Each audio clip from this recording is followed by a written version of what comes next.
MyPlus TTA, MyPlus Travel Time Advisory adalah merupakan satu platform baru yang kita rangka menggunakan pakai teknologi terkini, iaitu kita menggunakan pakai trend ataupun pola trafik pada musim perayaan yang lalu, dan kita buat fokus dalam sistem tersebut pada tarikh, pada masa tertentu supaya pengguna boleh buat pilihan pada hari bila dan pada waktu bila masih terbaik untuk pengguna melalui lebuh raya tersebut, terutama sekali dalam musim perayaan cuti balik kampung. Okey, so dari segi penambahan penguatkuasa ataupun anggota lebih 5,000 kan, macam mana dia akan boleh menolong melancarkan untuk tempoh 2.2 juta kenderaan?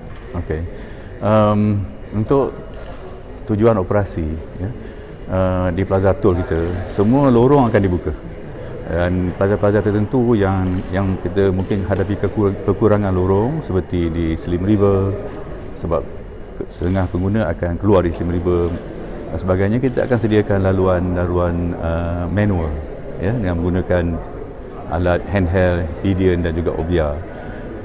Places like Cangkak Jering juga, seperti yang dibincangkan waktu press media release tadi, di mana pengguna daripada WCE akan masuk Cangkak Jering Toll Plaza untuk menghadap ke utara. Jadi ini salah satu kaedah kita dengan meletakkan beberapa lorong manual bagi membantu menyuraikan trafik di plaza tol lah. Untuk di laluan utama, seperti saya sebut tadi, kita hentikan semua kerja-kerja penyelenggaraan. Jadi laluan utama akan bebas di sebarang halangan, insya-Allah. Dan 5,000 pekerja tadi termasuklah jurutol, termasuklah peronda yang buat rondoan 24 jam sehari, termasuk juga pekerja di kawasan rehat yang buat cuci tandas, cuci surau dan sebagainya, dan juga anggota-anggota trafik yang membantu mengawal trafik, terutama sekali situasi di mana kita ada insiden-insiden kerosakan ataupun kemalangan. So sejumlah semua ekosistem kita termasuk kontraktor kami dalam lebih pada 5,000 orang. Itu termasuk sekali dengan JSPT dengan JPJ sekali? Tak termasuk. Tak termasuk. Tak so masuk. Memang berkata Plus dengan JSPT dengan JPJ bekerjasama. So ya. dari segi lori apa semua tu, yang tu JPJ akan membantu.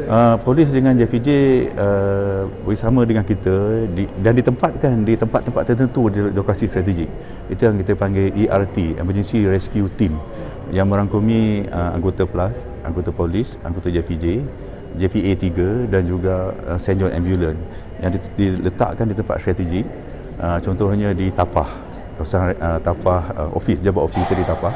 Kiranya berlaku kemalangan di kawasan berkenaan, anggota ni akan dapat bertindak dengan pantas, dan itu membantu dalam menyelesaikan kes-kes kemalangan dan juga dapat menyuraikan trafik pada itu.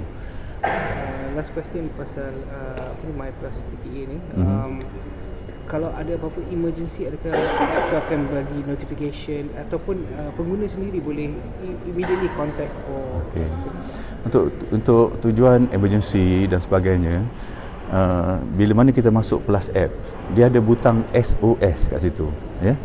Jadi pengguna yang hadapi kata orang emergency di kawasan lebuh raya selatan boleh menekan SOS tersebut, dan panggilan tu akan terus ke pusat kawalan trafik kami, di mana anggota kita akan respon kepada pengguna punya keperluan.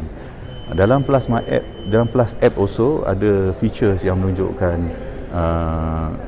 insiden yang berlaku di lebuh raya seperti kemalangan atau kerosakan di lokasi tertentu. Ada juga CCTV footage dalam Plus app tu, yang mana pengguna boleh akses dan lihat sendiri keadaan trafik di satu tempat dan juga insiden-insiden yang berlaku. Jadi ini banyak maklumat ni bergunalah untuk pengguna merancang perjalanan, terutama sekali pengguna yang telah tersangkut dalam kemalangan mungkin boleh masuk Plus app dan boleh dapat maklumat tentang ada berlaku kemalangan ataupun berlaku kerja-kerja penyelenggaraan di hadapan.